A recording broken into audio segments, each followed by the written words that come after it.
Good morning there. You're watching QTV this morning, and I am Jenna Basonko, joined by my amazing co-host here, Ibrahim Abalde, as well as our newspaper review guest, Ade Dirami.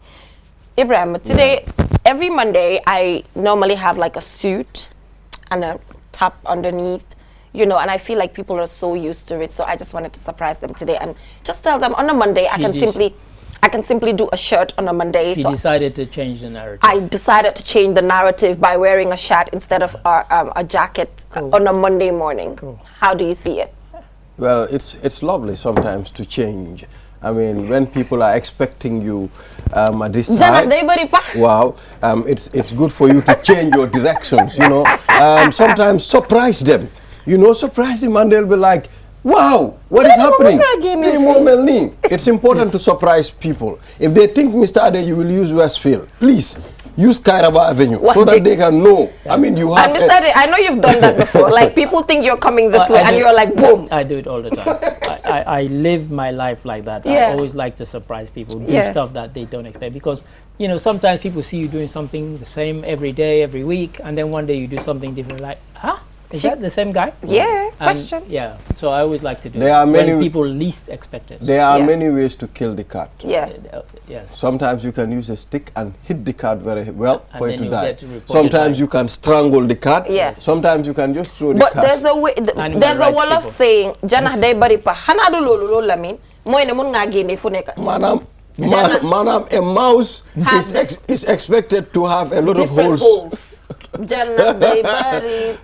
Holes, a lot of holes, different holes. That's why they disappear. That remind me, you know, we used to have a lot of jana.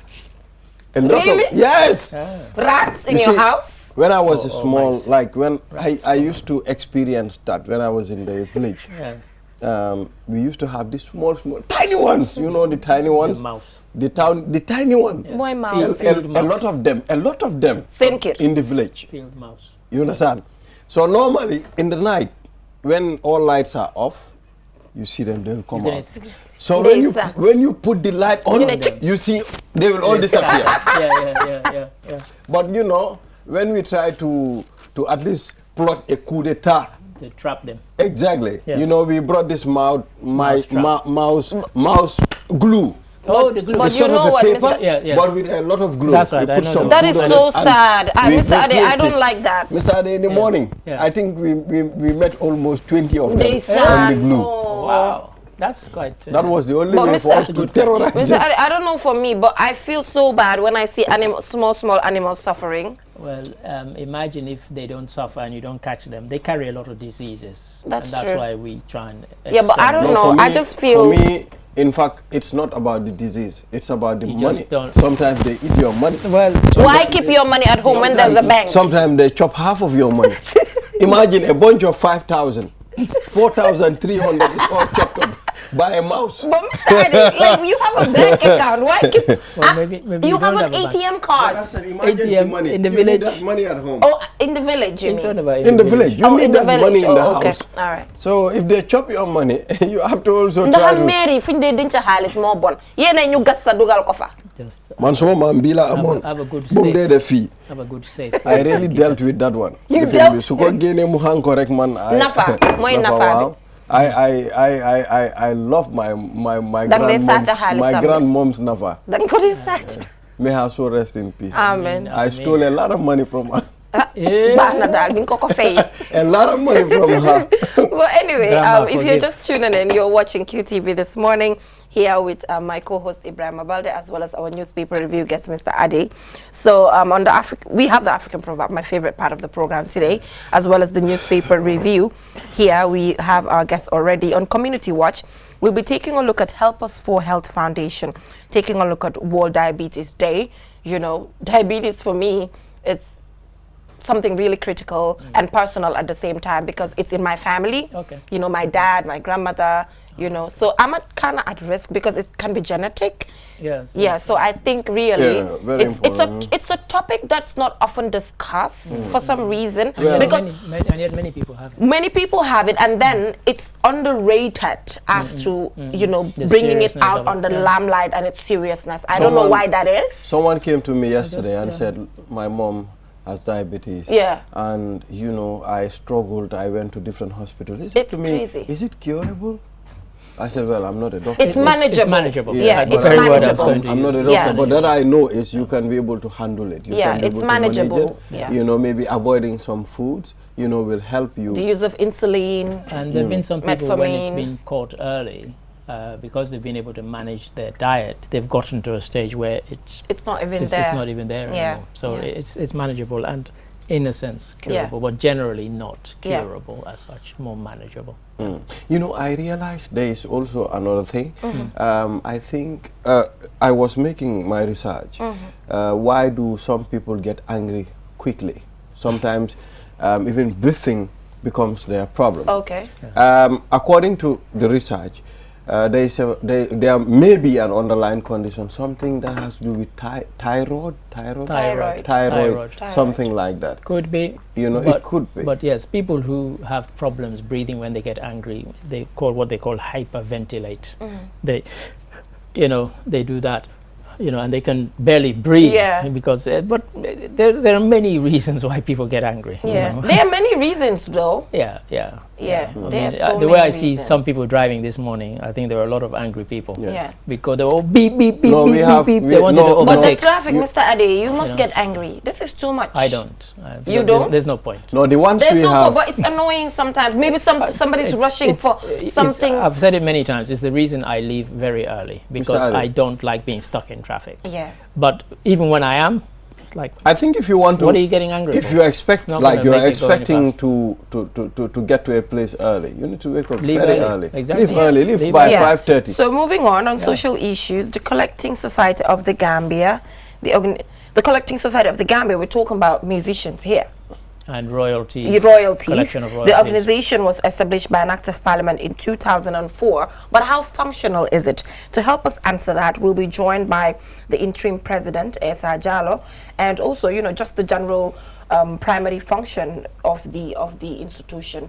Looking forward to that conversation. Because I could answer the question, how functional is it? Is it? Not very. Not very. And we can end the conversation there. We can, but we need to find out why. We need to find out why. We need to dig into it. You know, having individuals as, you know, prominent as Esa Jallow there. Then now we are hungry for change. Let's hope we've turned the corner. Yes, we are hungry for that. Hopefully he can change the narrative. Hopefully he can. Hopefully yes. He can. Ibrahim, what's the African proverb? Yes, it reads, a bad workman always blames his tools. And of course, that's a general proverb. A bad workman always blames his tools. This is true. You know, you see somebody, sometimes, and it's across everything. It's across everything, you know. You'll see some footballer miss an open goal, and he doesn't think, oh, you know, he starts looking at his boots. He starts looking at the pitch. You know, he starts looking at his socks. Yeah, it wasn't or maybe your socks sometimes or it was you. You were rubbish. Oh, yeah. You know, it's a general proverb. I think that, you know, rather than blame yourself, you blame the tools that, you know, motor. So is this not telling you how human beings are? You understand? It's telling you how the human nature is.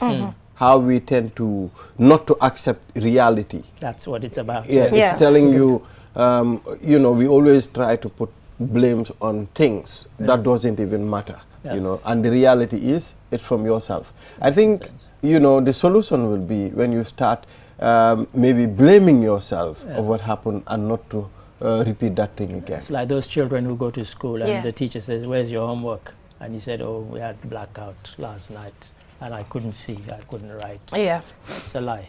Yeah. There was no blackout, but it's easy to blame, you know, the light for the fact that you didn't do your homework. Yeah. So there are all sorts of ways, but it is, as you said, it's human nature that we are not always ready to accept responsibility for things that we have done wrong. We're very quick to accept praise for the things we've done right. Yeah. But if we've done something wrong, then we take some time before we will admit to ourselves and to other people that we've done something. I totally agree with that. And generally, human beings are like that, where they don't tend to accept, even when it comes to death, there are stages to accept that you are actually dying. You don't just accept that I'm dying. No, there are different stages. If you talk to doctors, they will tell you denial, whatever stages that it is. That is there. But for me, this particular proverb talks to me about leadership. That's what it tells me. It's a bad workman always blames his tools. It talks to me about leadership, whereby probably if you're leading a group of people and something goes wrong, as the head, you always have to accept. When you watch Titanic, the movie, you see how the captain did not feel good about using some of the small boats to leave, to abandon his ship. He didn't want to abandon ship. He wanted to stay to ensure that if the ship is sinking, he's sinking with it. But now that's accepted. That's accepting what is happening. But that's not what we see in real life. We have the boss say, oh, it's my staff. If there's a wrong press release, the head of an institution will say, oh, my staff wrote it. You have to say, it's my fault. I am taking it because I'm the leader of the group. If something goes wrong, instruction comes from me. Even if they do wrong, you accept it public-wise. And then internally, you call your team and tell them, hey, this happened. Don't do it again. You can do better. That's true. So for me, that's just the proverb. As you said, you know, human beings don't want to accept responsibility, and that is a good example, leadership. And interesting, you mentioned the thing about death. I was watching Obama gave a, what's the guy, American senator who died, John something, his name will come to me. And a year before he died, he called Obama and said, I've been told this is terminal, and I want you to give the eulogy at my funeral. Obama, and they were on opposite sides of the political spectrum. He said he was a bit shocked. He said, but it's typical of him that he knew he was dying and he planned everything, you know. And he made some jokes. He said, you know, who else would have somebody like Bush on one side and Obama on the other side from different, saying nice thing about him at his funeral, you know. And but he'd planned it and so on. He'd accepted that he was dying, and so a year it was okay for him. It was okay. And you know, Mr. Ade, it's interesting you say this, because just 2 days ago I was having a conversation with a doctor about something like this.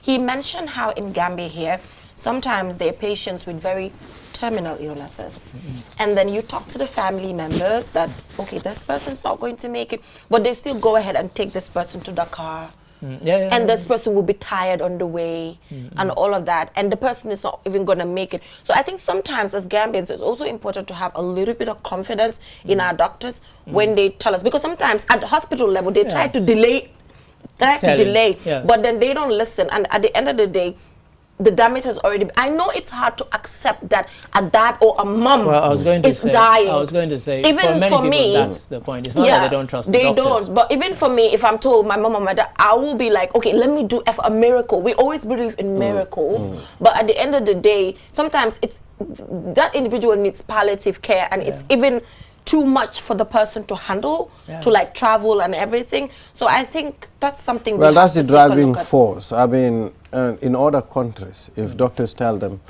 this person is not going to make it, I mean, although they will be there to care, have confidence they will be there to care. But for us, the driving force is you cannot afford to lose a loved one. That's true. You cannot just look at your loved one suffering like that. This is true. I mean, I watched my mother the last 2 weeks of her death. Because she knew she was dying, she asked to be brought to her house, because it was the favorite house she'd ever lived in England. And so I was literally there when she died, when she took her last breath. And so for those 2 weeks, she was undergoing palliative care, and we'd kind of accepted it. I think, if I'm honest, I think the time I cried was when I knew she was going to die, rather than when she died. Literally, I was just walking past her, and I just and that was it. And she's gone. And she was gone. And I'm a very practical person. The first thing I did was check her pulse, check everything, and I checked the time. 4:29. I made a note of it. And you can still remember, you know, my couple of my aunties were there. My cousin was there, and they said, yeah, we think she's passed. Gone. And you know, so, but you know, even in the Gambia here, when some of my staff write a story, they don't want to use the word death or that somebody died. You know, they will say passed away, their demise. No, just say they're dead. You know, just confront it. It's just hard to accept. But it's a difficult one to accept. And it's the reality. At the end of the time, if you live, you must die. Well, I mean, guys, it's too early. Let's be subtle, please. It's just philosophical. We're just being philosophical. Take it easy, guys. Like, let's not depress people. I don't want to be depressed. Honestly, this week I want to have an amazing week, you guys. And you shall. Yeah, sure. Inshallah. But anyway, like you said, it's accepted and it's going to happen. Yeah. So, you know, let's just ensure we do the right things at the end of the day. Yeah. You know, that's just the principle. Live a good life. Live a good life. And enjoy. Enjoy. Live a good life. Enjoy your life. Every weekend, Mr. Adi, I don't, you see me right now, I don't play with my weekends. No, some people are leaving their enjoyment for next one. But when I say enjoyment, enjoy to some extent. Don't start putting. Do not enjoy to caveats. Yeah, please. It's good to take a weekend out. My weekends, it's a tradition that. Did you have another spa weekend? Yesterday anyway, I can't mention because. No, you can't mention. But all I know is I was out in a thing, you know, I'm just, you know what? I'm living more of the soft life now. Before, like few months ago, I used to like carry everything on top of my head. Oh, if this doesn't happen, I'm gonna die. I'm not thinking like that anymore. And I feel like since I move away from that, my mental health is like much better. I'm so relaxed and everything. The day that you will start gaining your peace is when you realize when things happen, you have no control over them. Flow with the system. Yeah. You understand? Enjoy your life. Let everybody enjoy their. Even our religion said to us, enjoy as if you will not die. Yes. But also worship your God as if you will die now. Tomorrow. Yes. I was expecting he was about to say the moment you enjoy is when you get married. I thought he was going to come after me. We won't go into that one. Yeah, we shouldn't go into that. We'll go for a short break, and when we come back, we'll delve into the newspaper review. We'll be back.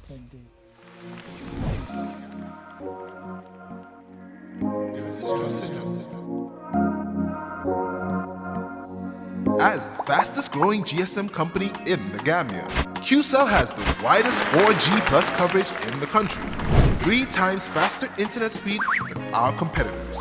So switch now and dial *335# and enjoy what true 4G feels like. QCell, the Gambia's trusted network.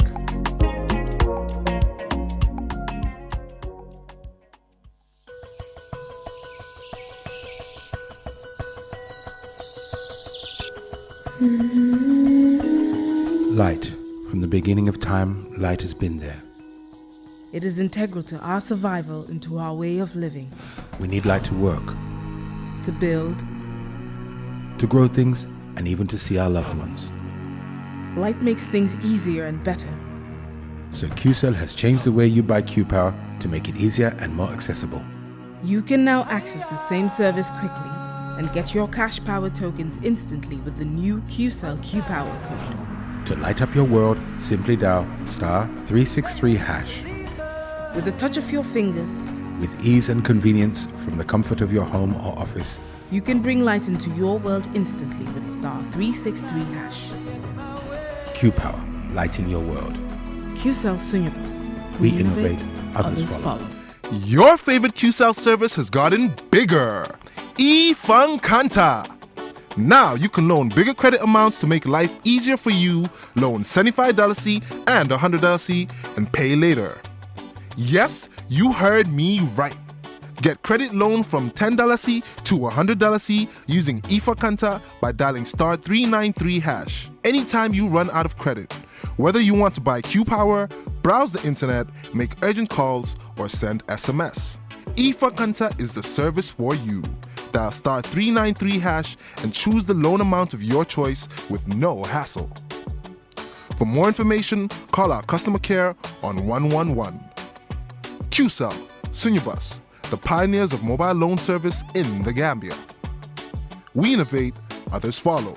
Terms and conditions apply. Save up to 50% energy with the new side-by-side Samsung refrigerator. Samsung air conditioners come with HD filter and antibacterial for your protection. Save time, energy, and effort by using our washing machines, loaded with innovative features that offer superior cleaning technology. Step into the future of television with our slick and slim Samsung Smart TV designs. Sizes range from 32 to 85 inches. Smart LED, Crystal UHD Ultra High Definition, and QLED Quantum Dark LED. Get new ways of interacting with your TV. Unparalleled vision, right from the comfort of your living room. Our products are backed with 1-year warranty.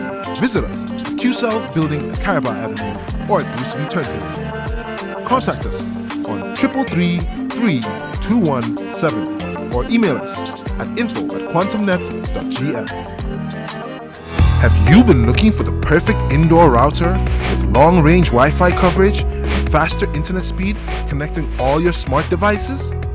Well, we present to you the QCell Indoor Router, a router that has all you need and much more. For just $4,275, you can get 4G plus internet speed, wide coverage, and connect up to 15 devices. And that's not all. The indoor router can be used for both office and home needs. So, enhance your internet experience with our indoor router. For more info, call our customer care on 111. QCell, Sunubus, we innovate, others follow.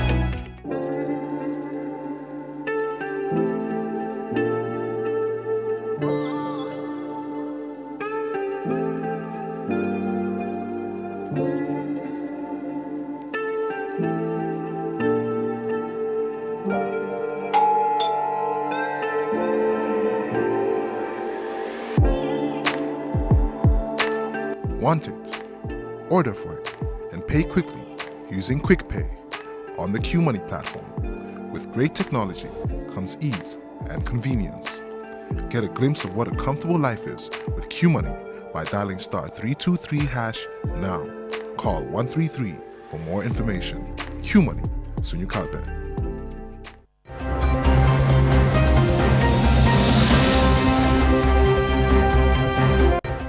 Welcome back from that short break. If you're just tuning in, you're watching QTV this morning. And now we head right on to the newspaper review, Ibrahim. Yeah, we have one of the papers here, and it reads, Pura DG takes Herrera delegation to presidency. And of course, American embassy speaks on accusation of Walik Bigelow Park property. And Gambian parliamentarians media ex-rule for boasting tax compliance. Yes. Yes. What do we have there, Mr. Ade? I have Foroya. FSQA implores shop owners to comply with officers investigating expired products. Yeah. And we say thumbs up to that one. Directorate of Health Education Promotion awards journalists. We covered that in our news the other day. And Africa should focus more on domestic revenues than loans. Who says that? The head of GRA, no less. And then here also we have the Sano family of Brufut speak to Foroya regarding B4U properties. Right. This one will run and run.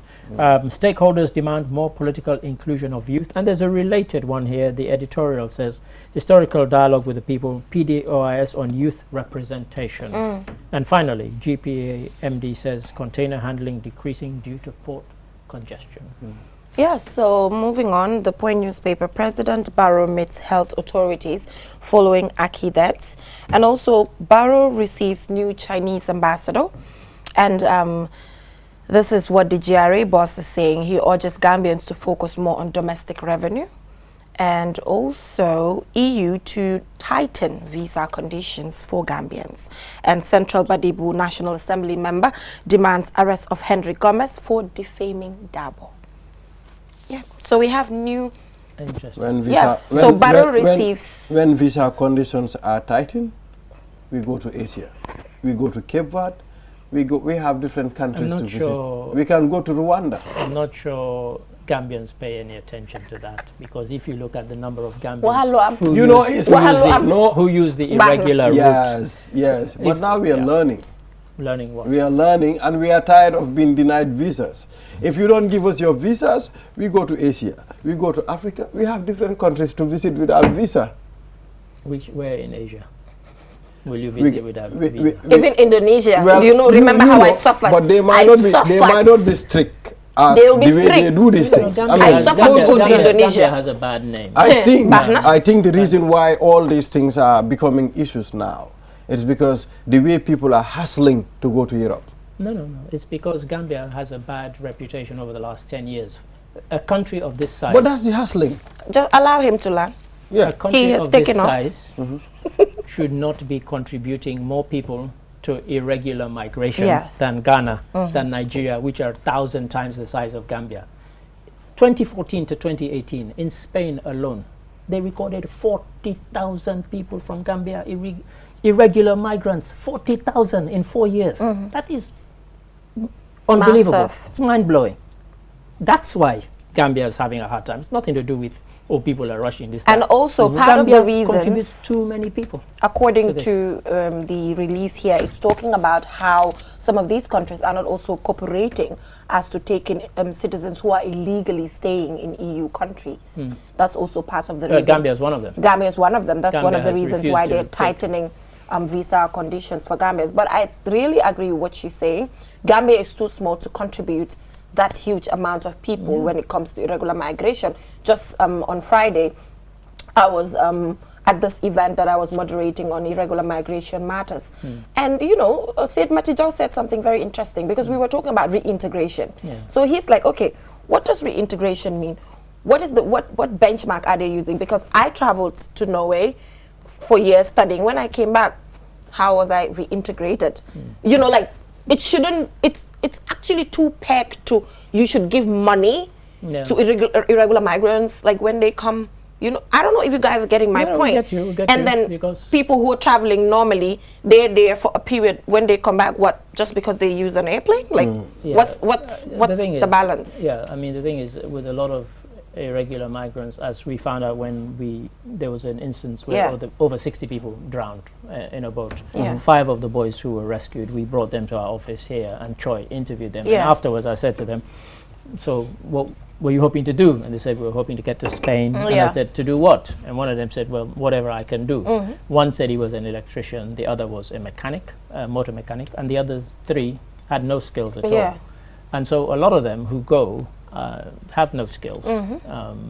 And to be honest, even the ones who say they have skills, you and I see how poor electricians work is in the Gambia. We see how poor motor mechanics work is in the Gambia. So they're probably not going to get that kind of employment there anyway. A lot of the ones who are brought back, irregular migrants, they're brought back against their will. It's not that, oh, I've gone to study for 4 or 5 years and I return, because you've already planned that that's what you're going to do. So the ones who have been brought back against their will, how do you reintegrate them in some way so they're not struggling and then probably trying to go again, which is what can happen. Well, the narrative can be changed. I mean, Africa, we also have a very important role. I mean, sometimes respect, you earn it. You understand? I mean, it's a matter of knowing how to handle yourself and how to do certain things and how to deal with these people. Fine, they are right. Might be we have a lot of people that are using the back way from the Gambia to get to Europe. Fine. But, you know, it doesn't mean these things should be tightened due to that. The rules and regulations should be tightened due to that. If I was, let's be realistic here. If you get all your documents, if you get all, listen, if you get all the qualification, you understand, to get to Europe. I mean, I don't think there should be any reason why you should be denied. Do you know why? Why should it be like it should be like strict? Let me tell you for why. You to go. Let me tell you why. Because there are times when government officials go as part of a government delegation with a proper visa and they don't return. They abscond. That's why they're tightening it. It's not even to do with the irregular ones. It's the proper visas, the ones who've got a proper visa who never come back. They cannot. That's not a very solid justification. Well, it's happening.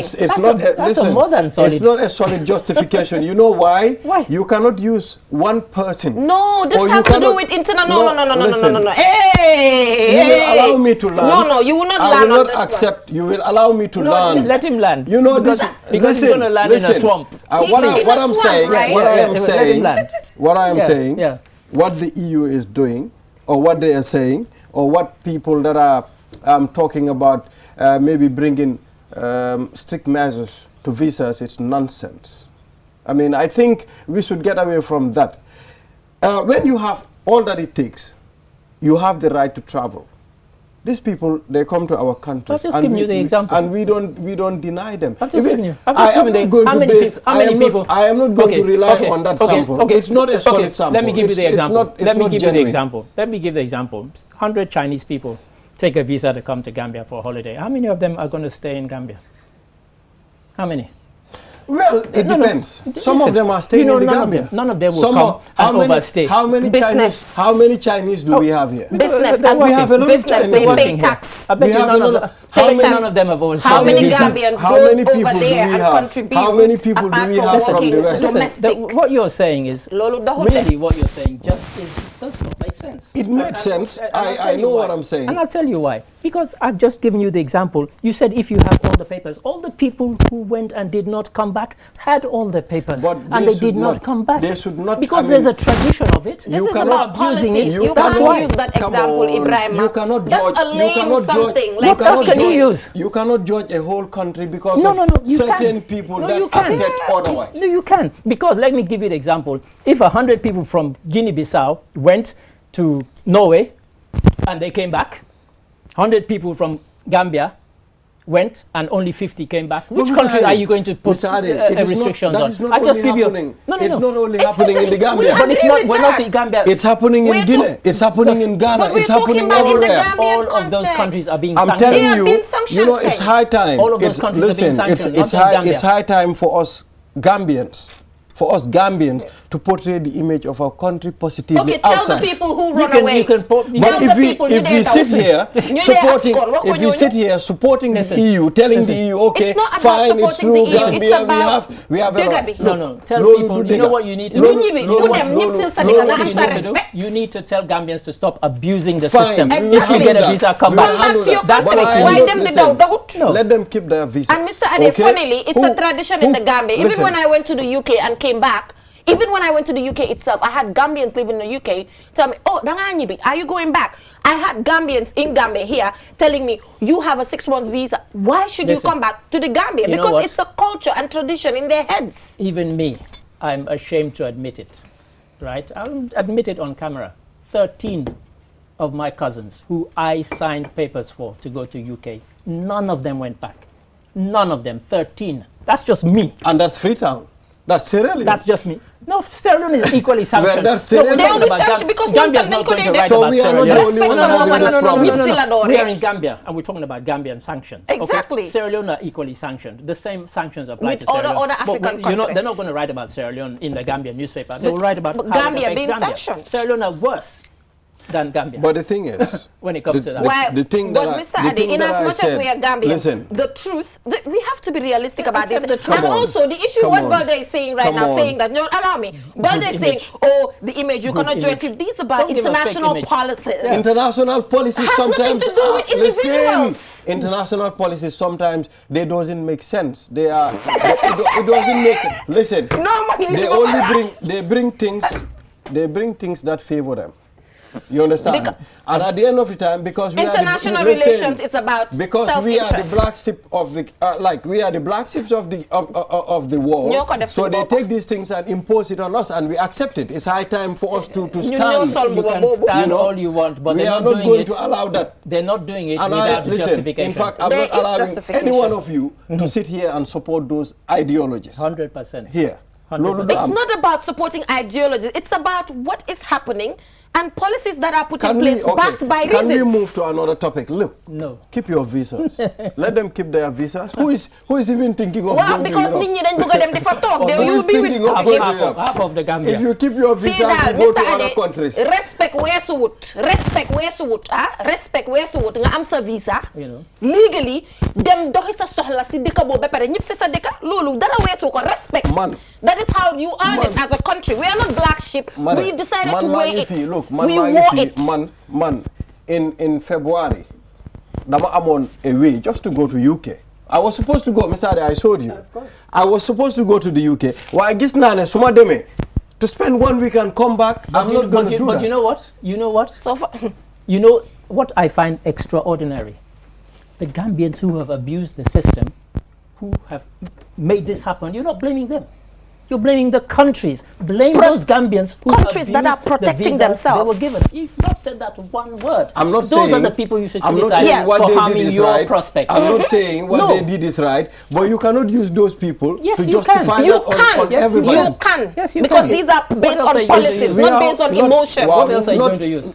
Keep giving the visas and people keep not coming back? Not and it's affecting their economy. It's not like everybody is interested. Mr. Ade, you know what? We would have done the same if we were as strong as they are. That's what I was going to say. Protect. International relations is all about self-interest. We follow our interests in certain relations that we have with countries. And we are supposed to. Because these are policies. Yeah.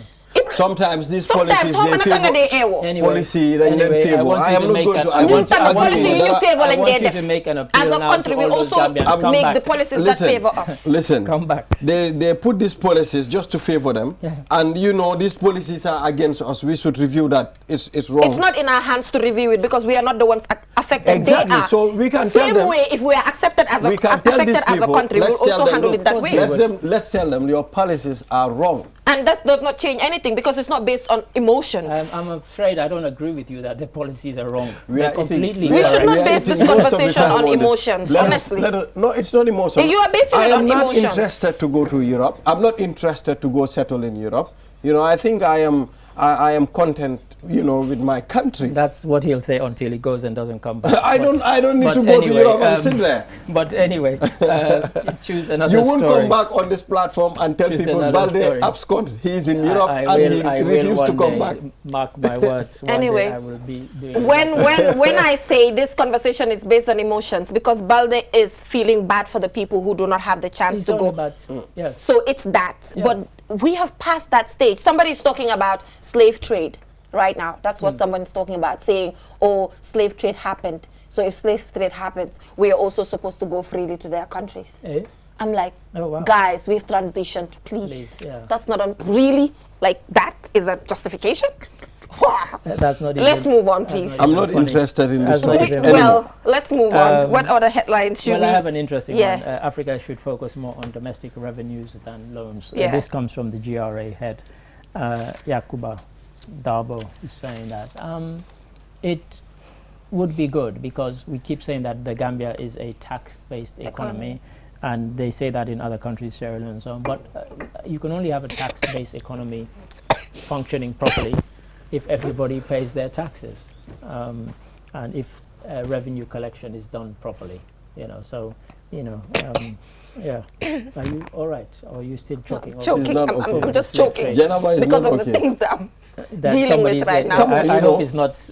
I'm dealing with so much currently. It's not the control room. Yeah, I'm dealing. Yeah, they're slavery in your. So they're putting so many. Like they're telling me all sorts of things right now. But he has a point about we should focus more on domestic revenue than loans. Yeah. But I think what people also don't see is that the amount of remittances that come in from Gambians abroad, Sierra Leoneans, Senegalese, is actually 10 or 20 times what we get in loans. Yeah.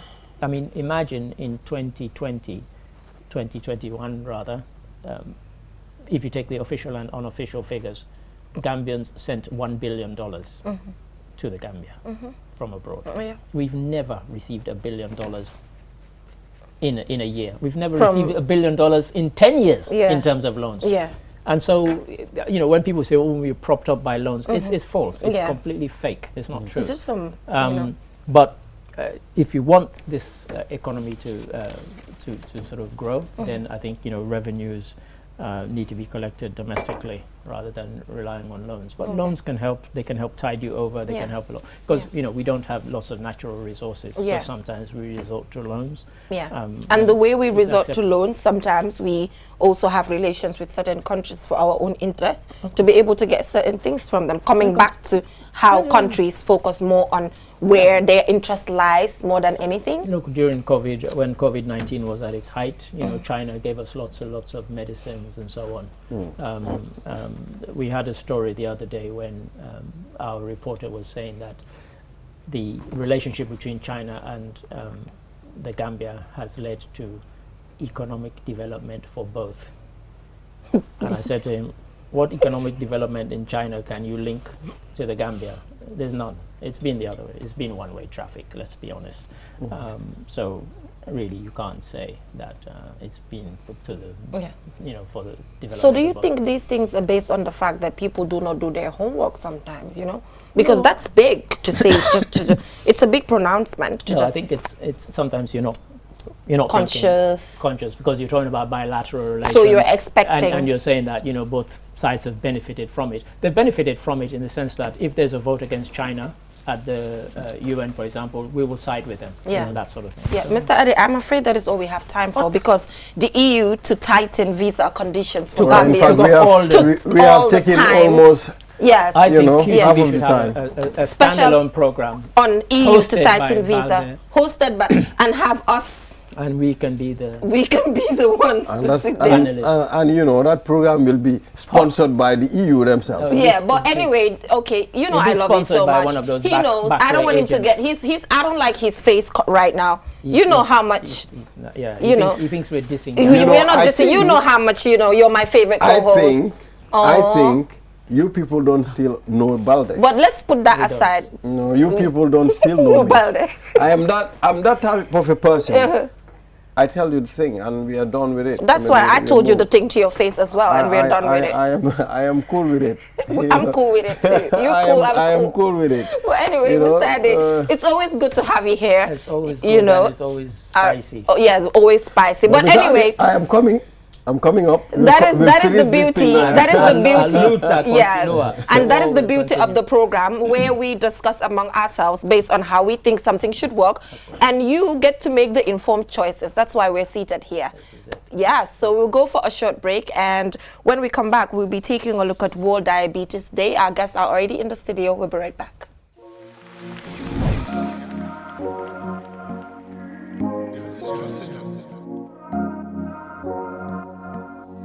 As the fastest growing GSM company in the Gambia, QCell has the widest 4G plus coverage in the country, 3 times faster internet speed than our competitors. So switch now and dial *335# and enjoy what true 4G feels like. QCell, the Gambia's trusted network.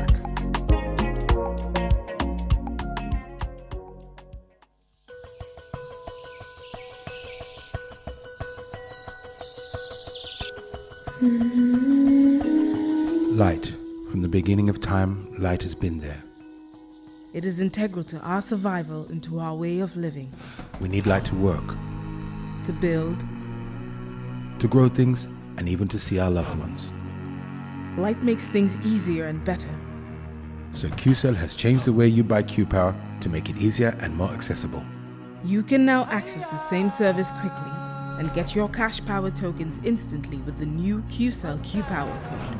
To light up your world, simply dial *363#. With a touch of your fingers, with ease and convenience from the comfort of your home or office, you can bring light into your world instantly with *363#. Q-Power, lighting your world. QCell Sunyabus. We innovate, others follow. Your favorite QCell service has gotten bigger. eFund Kanta. Now you can loan bigger credit amounts to make life easier for you. Loan $75 and $100 and pay later. Yes, you heard me right. Get credit loan from $10 to $100 using eFund Kanta by dialing *393#. Anytime you run out of credit, whether you want to buy Q-Power, browse the internet, make urgent calls, or send SMS. eFund Kanta is the service for you. Dial *393# and choose the loan amount of your choice with no hassle. For more information, call our customer care on 111. QCell, Sunyabus, the pioneers of mobile loan service in the Gambia. We innovate, others follow. Terms and conditions. Save up to 50% energy with the new side-by-side Samsung refrigerator. Samsung air conditioners come with HD filter and antibacterial for your protection. Save time, energy, and effort by using our washing machines, loaded with innovative features that offer superior cleaning technology. Step into the future of television with our slick and slim Samsung Smart TV designs. Sizes range from 32 to 85 inches. Smart LED, Crystal UHD Ultra High Definition, and QLED Quantum Dark LED. Get new ways of interacting with your TV. Unparalleled vision, right from the comfort of your living room. Our products are backed with 1-year warranty. Visit us at QCell Building at Caraba Avenue or at Boosterview Turntable. Contact us on 333-3217 or email us at info@quantumnet.gm. Have you been looking for the perfect indoor router with long-range Wi-Fi coverage and faster internet speed connecting all your smart devices? Well, we present to you the QCell Indoor Router, a router that has all you need and much more. For just $4,275, you can get 4G plus internet speed, wide coverage, and connect up to 15 devices. And that's not all. The indoor router can be used for both office and home needs. So, enhance your internet experience with our indoor router. For more info, call our customer care on 111. QCell, Sunubus. We innovate, others follow.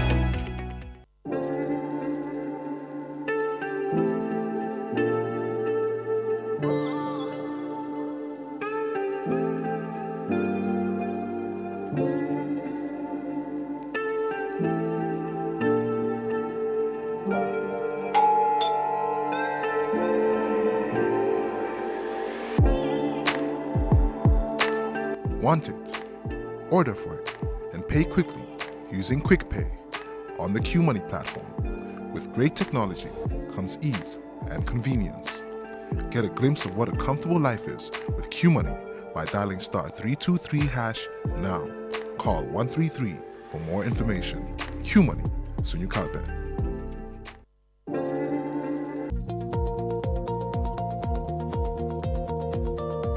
To make sure your company's products and services reach your potential customers, it is essential that you choose the right channel for your marketing purposes. QTV has the widest reach locally and beyond, and we can give your business the visibility it needs. Call QTV Marketing on +220 324 4444 or email us at marketing@qtv.gm and take your business to the world.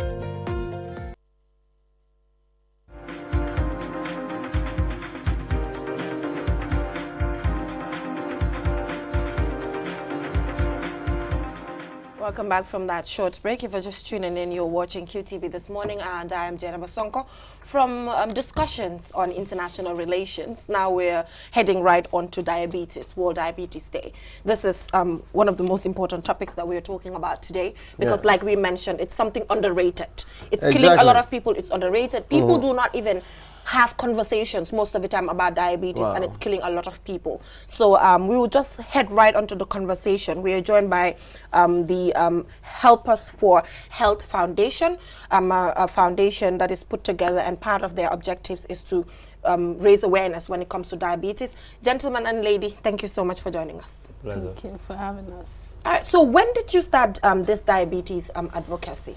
Okay, we started as a foundation in 2019, and this is our first time creating awareness with regards to diabetes. Though we've been having a lot of health outreach in rural Gambia to make health accessible to those remote villages that are having difficulties in accessing quality health.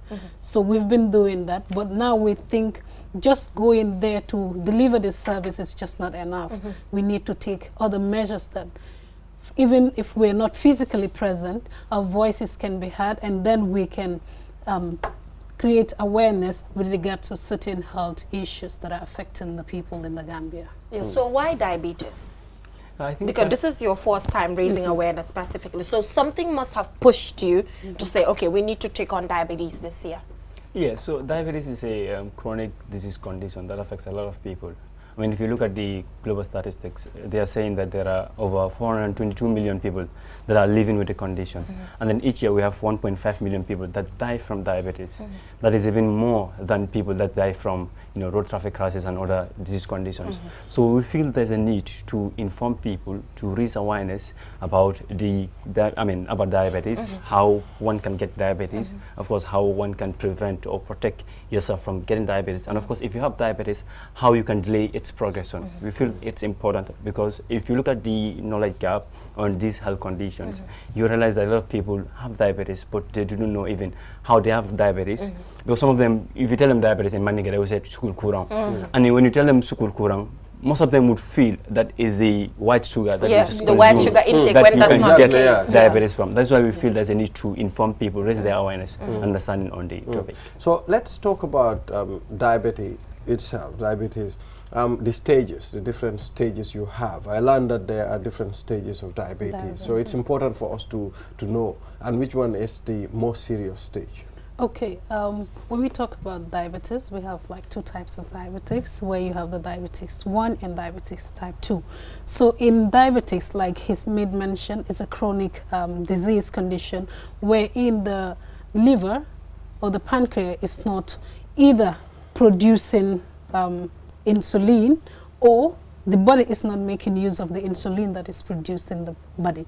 So where you have the pancreas not producing sufficient insulin is where what you call diabetes type 1.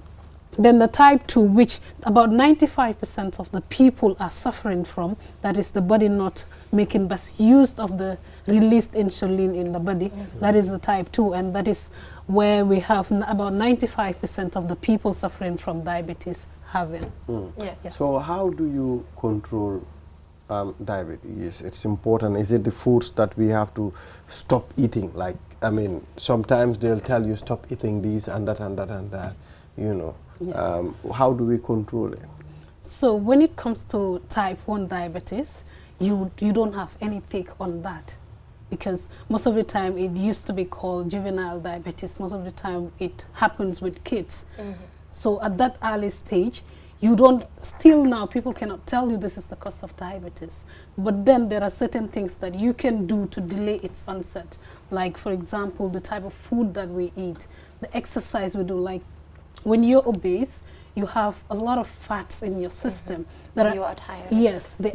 You know, like when you talk about diabetes, like he said, people will say sukur kurang. Now, this is going to have a viscosity in your blood. Like, the blood is going to be so thick. Just imagine if you have a bottle of water and you concentrate it with sugar, how if you pour that here before it moves down, it will take time. Different from water that has nothing. So this is the case with diabetes. There is high glucose concentration in your blood.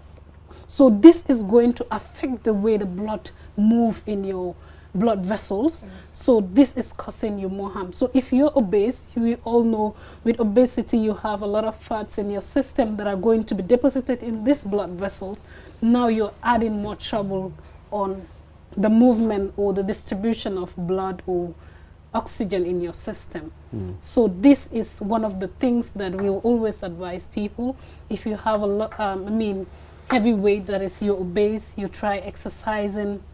This will help you to reduce your risk or control your diabetes. So the foods that we also eat as well, if you're already diabetic, high calorie foods are not for you. You always have to take care of the type of food you eat, because with high calories, there is already some amount of carbohydrate in your system that the body is not making best use of. And now imagine adding more to that, and the body is not using the one that is already there. You're causing more harm than good. So now let's move on to the advocacy itself. What ways are you planning to do the advocacy? Are you doing community outreaches, home to home, or what specific direction are you going to use? So like she mentioned, usually we have community outreach to various community, remote communities, where we go and then provide them health services that we feel they can access, or they have problem accessing at the healthcare facilities, because most of the time these communities are really far from the nearest health facility. So that is what we are doing. So again, like she said, we feel to utilize the prospects and of course the advantages of mass media to communicate to the general population about the effects and of course the some conditions related to diabetes. So we're also using the media to raise awareness. That is like tonight we'll be having a Twitter space on diabetes, and then we're hoping that we have a huge audience that would be there and they're interested to know more about diabetes. So that is one of the ways.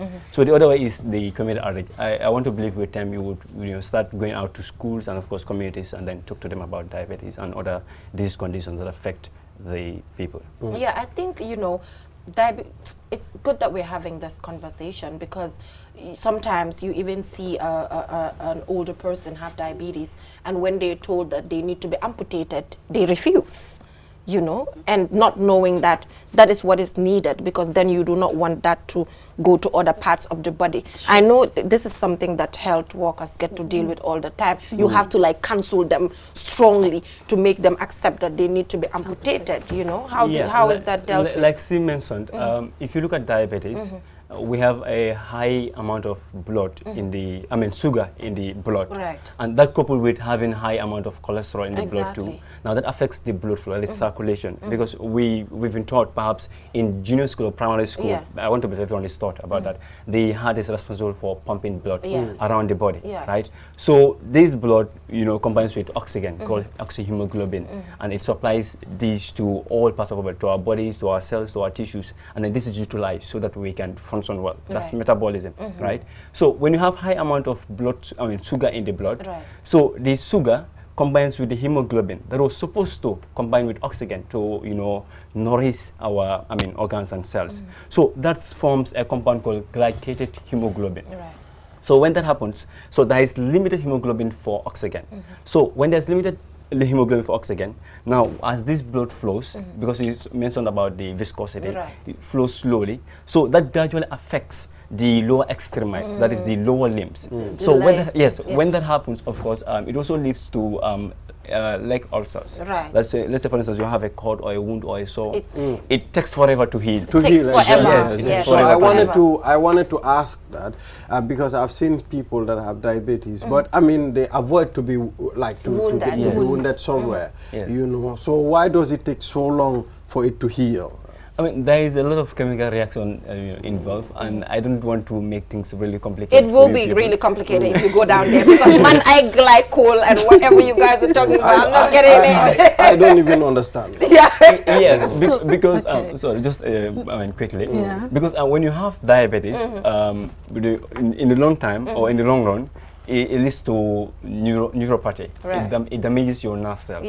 Right. So because we understand that the nerves are responsible for coordination of anything and everything that is taking place within the body, that involves healing, that involves let's say recovering from ailments or whatsoever. So when the nerves are damaged, it disrupts the communication between the brain, that is central nervous system, and those organs or tissues around that area that is affected. So when that happens, it's very difficult to heal. To heal, right? So I think it's also important that, you know, the education is that when you have diabetes and you're amputated, technology has made it so easy now, where you have like those, I don't know what it's called. Crutches. Not the crutches, but you get like an artificial leg that you walk with. And, you know, I know a few people and it's working for them. So sometimes you would rather choose to be amputated and it goes successfully. People have been amputated in the Gambia and successful. I think this is a matter of accepting reality. Yes, but it's hard. Yes, it's difficult. I can imagine the thing that you deal with as health personnel. You know, one coming to you and giving him the information that he needs to be amputated. It's difficult. It's very difficult. So should we avoid the white sugar? No, okay. What we need to do here because I eat a lot of sugar. When I put sugar in my cup, people will tell me, wow, all this sugar? So I think there's a misconception around that end when people say eating too much of sugar is going to cause you diabetes. Well, for every adult, we need to take 7 cubes of sugar per day. That is health-wise. What? Back up. That is health-wise, like 7 cubes per day. That is the whole day? Yes. He's guilty. He's guilty right now. Wow. So yes, and the other thing is people can, now technology has made things so much easy for us that you'll want to know how is my risk to getting diabetes. You want to know your waist-hip ratio. That is like you want to measure from up your navel. You just want to take a tape measure to measure what it how much is the circumference. Then you measure your hip. What's the importance of measuring that? Yes, I'm coming to that. Okay, you know, when there is a lot of fat deposit in your tummy, that is going to cause your risks of getting diabetics high. So you trying to check that, having a tape measure to check above your navel, then your hip. then the ratio it should give you, like for men, it is supposed to be from 0.8 to 0.9.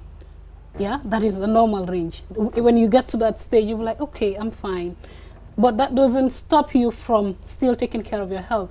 Then for ladies, we all know ladies have a small waist most of the time. So they love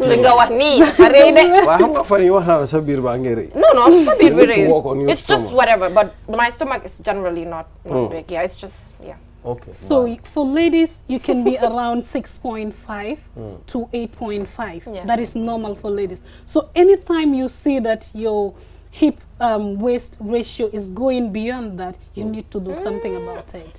Because the more that ratio is going up, the higher your risk of getting diabetes. Oh, really? Yes. Yes. Wow. Yes, and also speaking about obesity, just like she mentioned, so obesity too, people that are obese are considered to be 80 times more at risk to having diabetes than people that are not obese, right? So obesity is also another tool that we use to measure the height and people's body. So we use a tool, it's called the body mass index.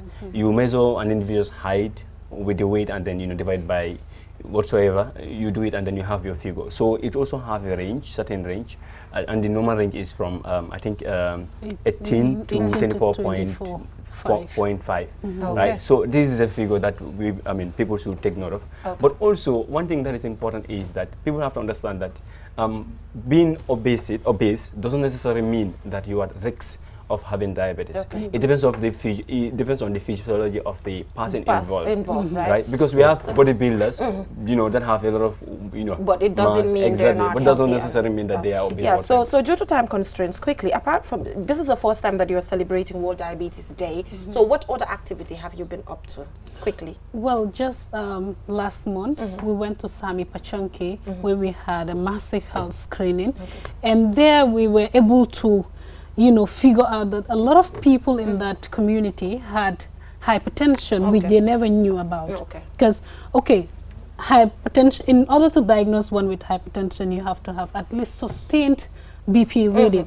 But there are certain things that comes in, like somebody coming to your facility or you're checking someone's BP and it's 210 over 100. It's obvious at that time. Yeah. That is something that is telling you that, yes, there is a problem wrong with this person. So we were able to do that. And in the evening, we went to their community Bantaba, where we were able to discuss with the people as to the diet they need to take, how do you, lifestyle modifications, what signs do you need to detect, how important it is for one to be checking their blood. So where's the money coming from?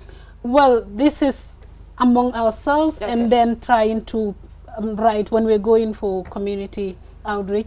We'll write to the hospital sometimes for certain medications, and then other partners to help us. Who are these other partners? Well, when we were going to Sami Pachonki, we had Ahmad Ja, the owner of Ja Oil, was able to give us 1,000 liters of fuel for us to travel. So it means everybody is just bringing things together.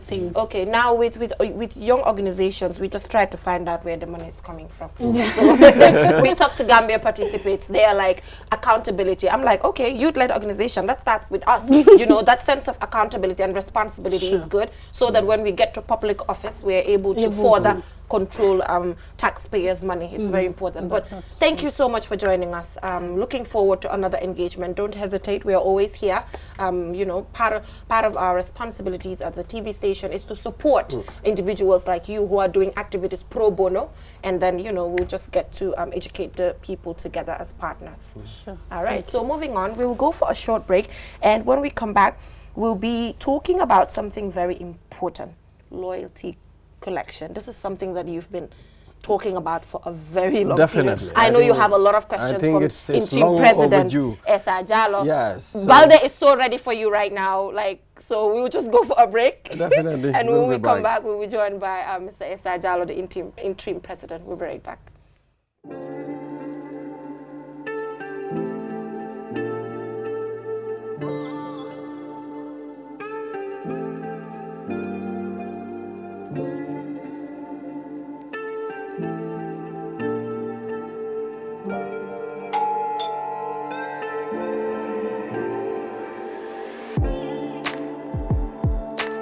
Want it? Order for it and pay quickly using QuickPay on the QMoney platform.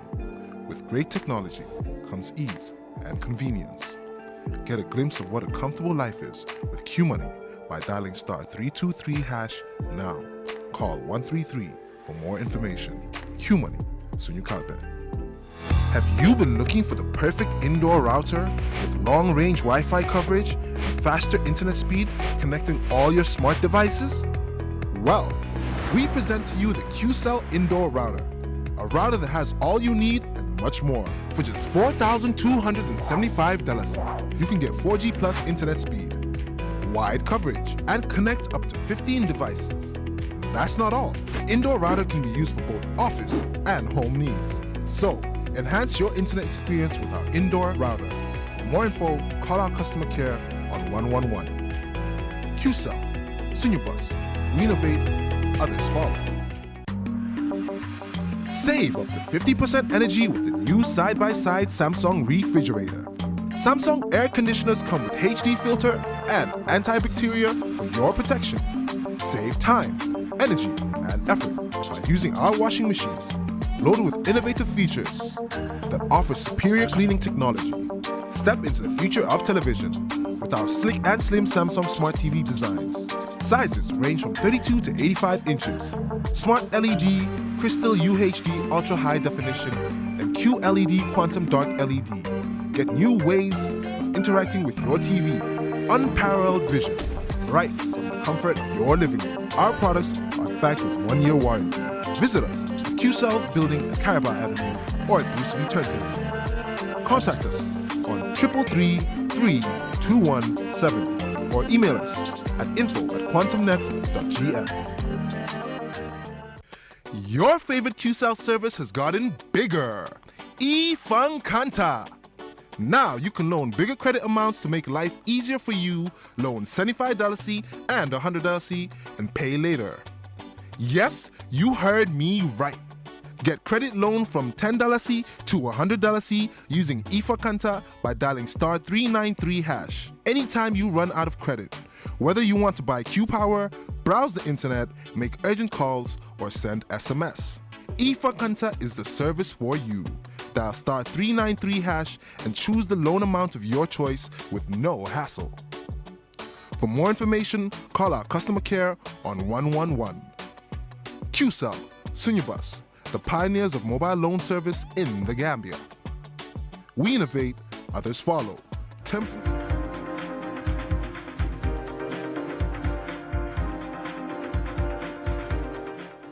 Welcome back from that short break. If you're just tuning in, you're watching QTV this morning.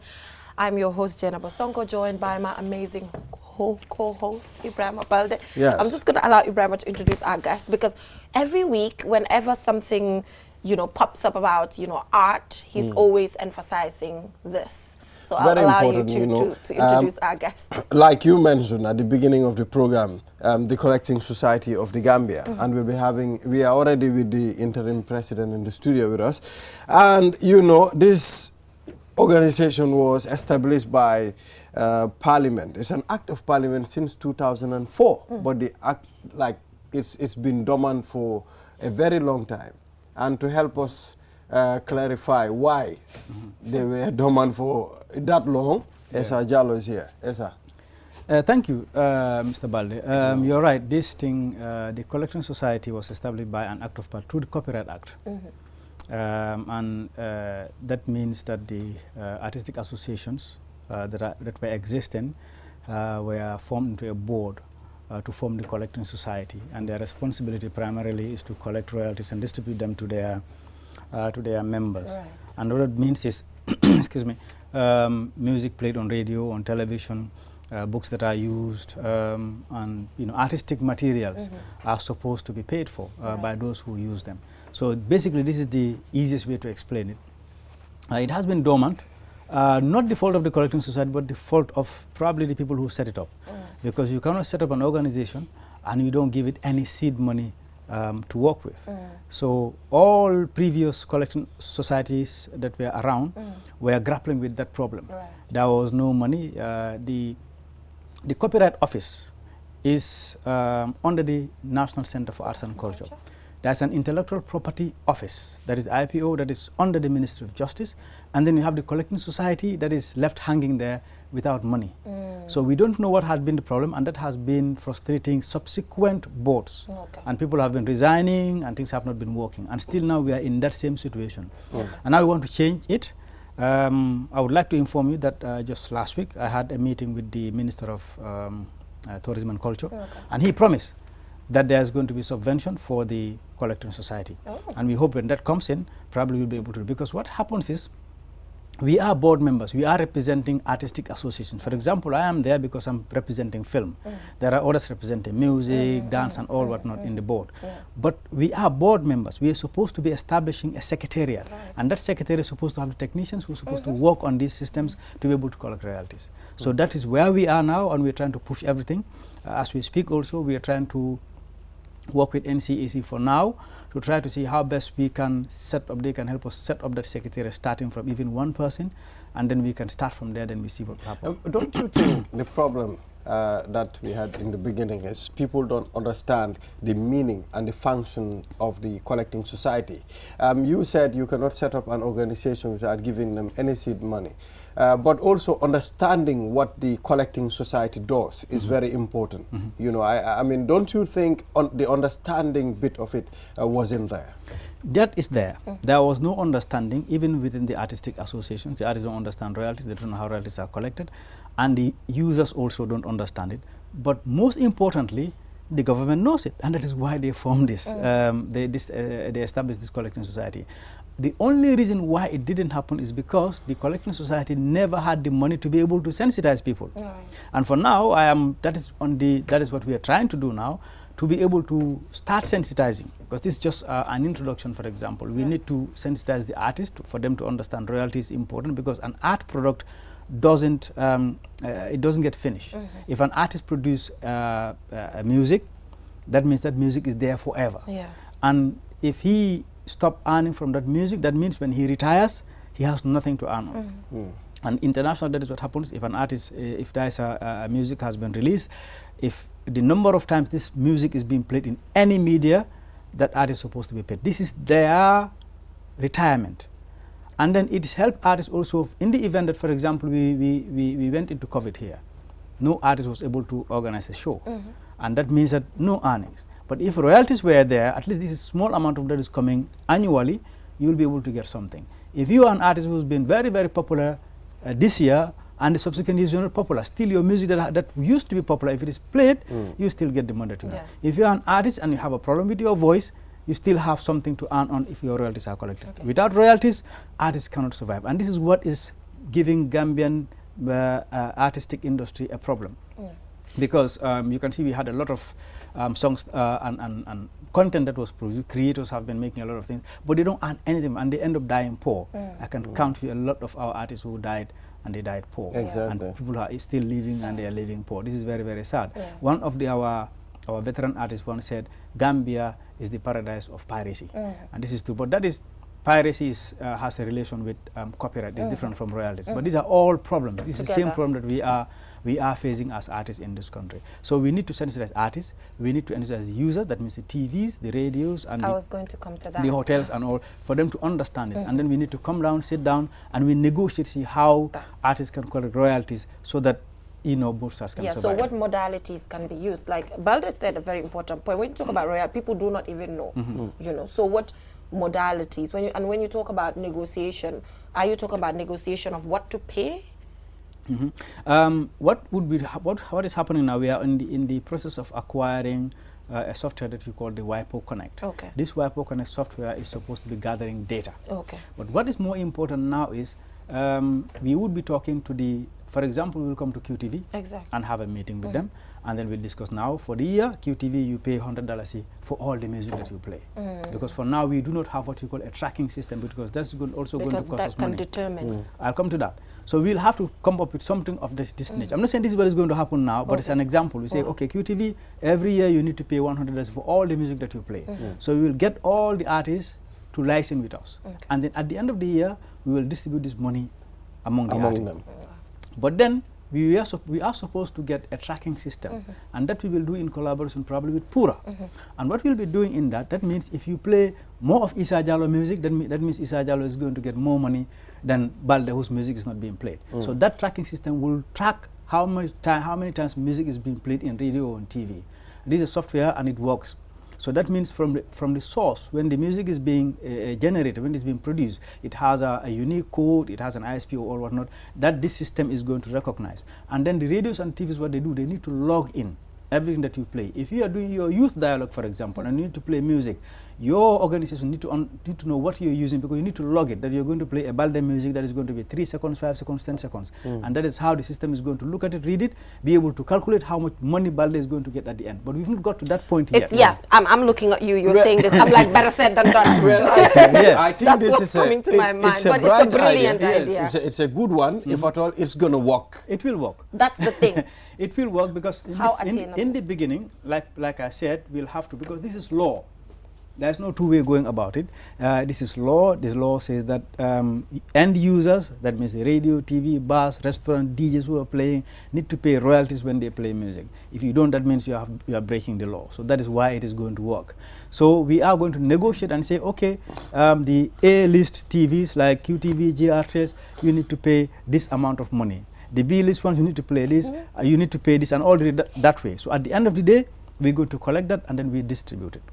So which means now, but is that not also going to affect the publicity? I'm just looking at this, trying to bring the positives there. But looking at it on the other hand, that means maybe some TV stations will play less of Gambian music, because if they don't want to pay, if there's that tracking system and they're saying, oh, we don't want to pay because maybe we're not getting subventions or something, we're not getting money ourselves, just for example. On the other hand, how will that also affect, you know, publicity on the side of the artists that we are talking about? Because sometimes artists will just want a television station to just play their music. Now let me tell you, there's no way out of that. If you play Bob Marley 10 times a day, no Gambian music, you'll still pay. Because you still pay Bob Marley. You're still going to pay royalties because you're playing Bob Marley music. And the money goes to any music you play, you're going to pay royalties. Imagine you have a TV, you don't play music, you don't play other content.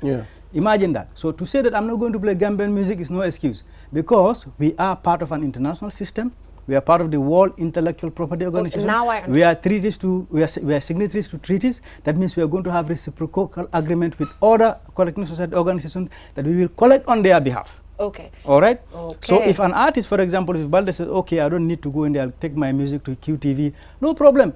QTV is still going to pay us. Balde is going to lose because Balde is not licensed with us. As far as Balde did not register with Balde did not register. But also, even if Bob Marley's played Beyonce or something, yes, that the TV station in Gambia has to pay for that? They're going to pay for that. Because even now, the American is a BMC system. They're still telling African, how to call it, royalty organizations to say, African CMOs, they're called collecting management organizations, that there's still a lot of money collected on behalf of African artists lying in there. So these things need to be done so we can start collecting these royalties. You see, the money is going to be lying in there. If nobody collects it, it is with the CMO.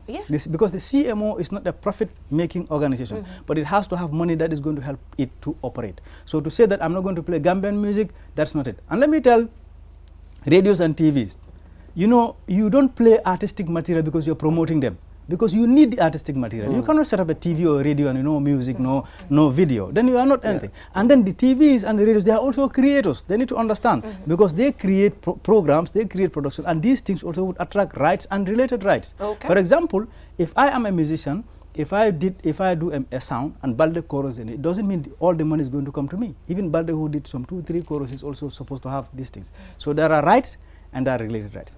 If Balde produced something on behalf of QTV, QTV owns the copyright because QTV paid for the production, but Balde has a related right in it. So these are things that we need to explain these things. Very important. So I think, Janaba, it's high time for us to see how best to sing now. Yeah, I want to sing. Musicians. The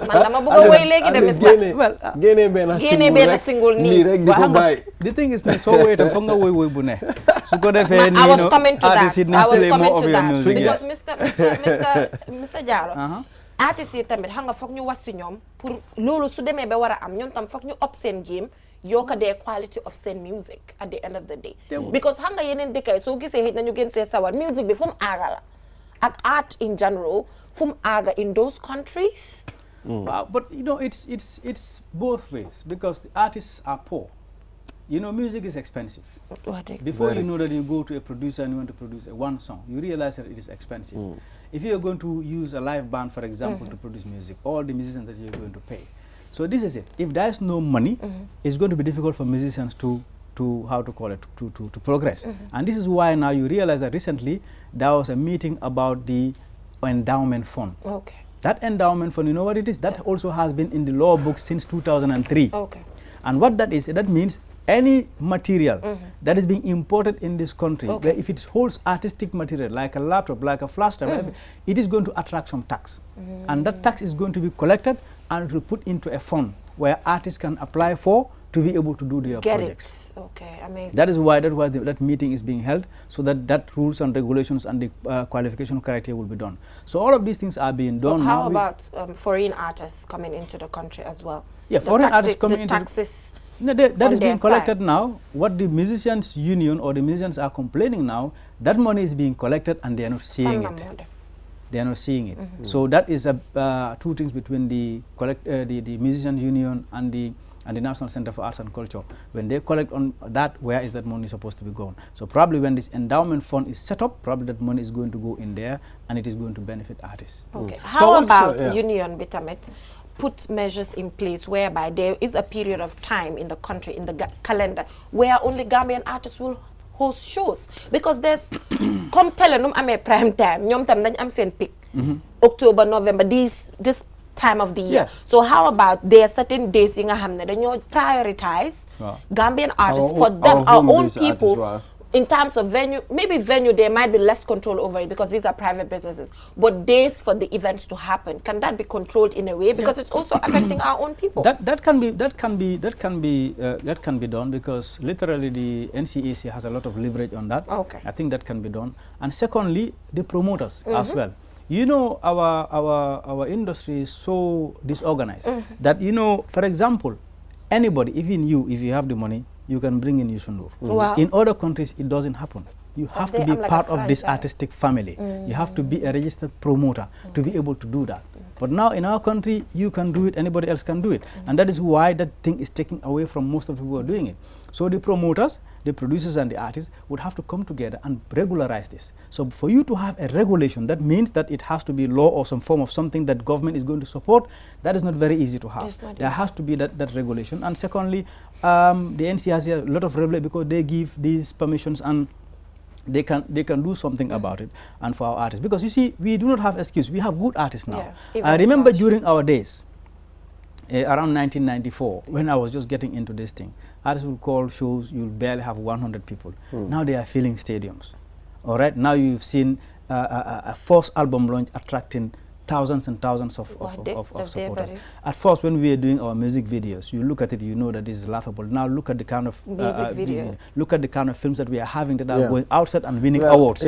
So you see, we have moved very fast. Young man make me remember that. Yo, Mr. Jallo, yan music. I'm not your producer. I'm not gis wo you yagay. So you je magis Mr. Jallo edited it or filmed it. Inspector Chow.